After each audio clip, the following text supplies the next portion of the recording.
IPL 2025లో Chepauk వేదికగా Chennai super కింగ్స్తో జరుగుతున్న మ్యాచ్లో royal challengers Bengaluru star batter Virat Kohli పర్వాలేదనిపించాడు.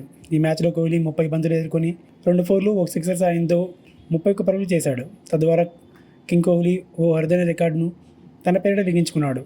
IPL చరిత్రలో చెన్నై సూపర్ కింగ్స్పై అత్యధిక పరుగులు చేసిన ఆటగాడిగా కోహ్లీ నిలిచాడు.